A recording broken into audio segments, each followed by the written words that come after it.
SAFM, South Africa's news and information leader. Still no word on the whereabouts of Libya's Gaddafi and charges to be dropped against Dominique Strauss-Kahn. Good day to you. The whereabouts of Libyan leader Muammar Gaddafi are still unknown as rebels tighten their grip on the capital Tripoli. The African Union's high-level committee on Libya is to convene on Thursday to consider a response to the apparently imminent downfall of the Gaddafi regime. This comes as South Africa insists there's still a role for the AU roadmap to ending the Libyan crisis. South Africa wants to see talks leading to an interim authority that includes rebels and elements of Gaddafi's government. In another development, economists have warned motorists not to expect to pay less for petrol after the price of Brent crude oil dropped by more than 6% since last week. The prices plummeted on fears the global economy was going into a recession. However, the developments in Libya saw the oil price go down even further this morning. Economist Tony Twine. Right at the moment, there's not much benefit for South African motorists. We're expecting a very small recovery position change, so that will not influence prices during the month of September. If the oil price does move down to below levels that we see today, perhaps the end of the year could bring some relief to South African motorists.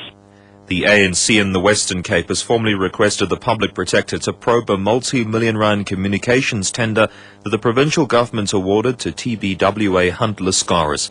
The Premier Helen Zillers denied allegations there were irregularities in the tender process. ANC Provincial Treasurer Fasile Galane. We have seen a continuous lack of interest in her dealing or handling the matter. We've decided that let us take the matter up to the Public Protector so that we can find closure to it. In year 2001, when the DA was in control of the Western Cape and the city of Cape Town, a similar thing had happened. And at that time, the UDM had brought the matter to the Public Protector to investigate. And once again, the same companies, same individuals were involved. Health Minister Aaron Motsoaledi warned that many babies will continue to die in South Africa if mothers do not adopt the principle of exclusive breastfeeding. He was speaking at a breastfeeding conference in Pretoria.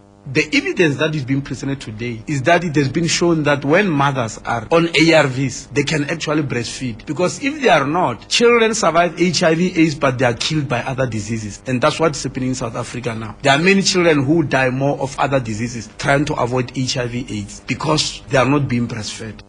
Social Development Minister Batapile Dlamini says 64 people have been convicted of crimes against children.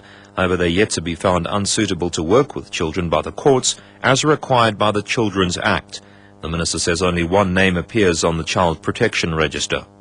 Bongi Ndaba reports. The minister revealed this in a written reply to a parliamentary question. She says close to 2 million rand has been allocated to Child Protection Register for 2010-11 financial year. The Child Protection Register has been in operation since 2004. Bongi Ndaba, SABC News, Parliament.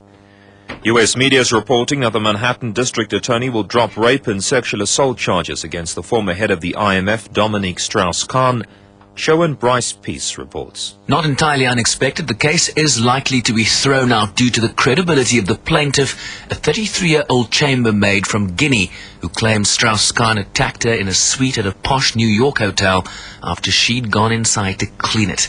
Nafissatou Diallo's credibility was called into question over what prosecutors said were a series of lies related to her stay in the United States and around the sequence of events on the day of the alleged attack. She has, though, filed a separate civil lawsuit seeking unspecified monetary damages. Sherwin Bryce Peace, SABC News, New York. The top story, the whereabouts of Libya's leader Muammar Gaddafi is still unknown as rebels tighten their grip on the capital Tripoli. For more news on your mobile phones, go to www.sabcmobile.co.za/news.